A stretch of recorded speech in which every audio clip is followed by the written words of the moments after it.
ಈ ಪುಟ್ಟ ಮಕ್ಳನ್ನ ಕರ್ಕೊಂಡು ಶಾಪಿಂಗ್ ಹೋಗೋದು ಅಥವಾ ಏನಾದರೂ ಸಾಮಾನು ತೊಗೊಳಕ್ಕೆ ಹೋಗೋದು ಒಂದು ದೊಡ್ಡ ಟಾಸ್ಕ್ ನಮಗೆ. ಮಕ್ಳನ್ನ ಹಿಡಿಯೋದು, ಅವ್ರ ಹಿಂದೆ ಹೋಗೋದು, ಇಲ್ಲ ಬೇಕಾಗಿರೋದು ತೊಗೊಳ್ಬೇಕು ಒಂದೂ ಗೊತ್ತಾಗಲ್ಲ. ಫುಲ್ ಕನ್ಫ್ಯೂಸ್ಡ್ ಆಗಿ ಕೆಲವು ಸಲ ಒಂದು ಕಡೆ ನಿಂತ್ಕೊಂಬಿಡೋಣ ಅಂತ ಅನಿಸುತ್ತೆ.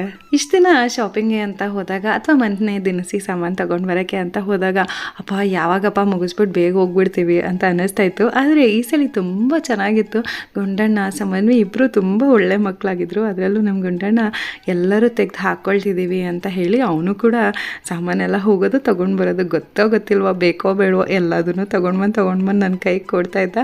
ನಾನು ಇಟ್ಕೊಳ್ಳೋ ಥರ ಮಾಡಿ ಮತ್ತೆ ವಾಪಸ್ ಇಟ್ಬಿಡ್ತಿದ್ದೆ. ಎಷ್ಟು ಖುಷಿ ಅವನಿಗೆ.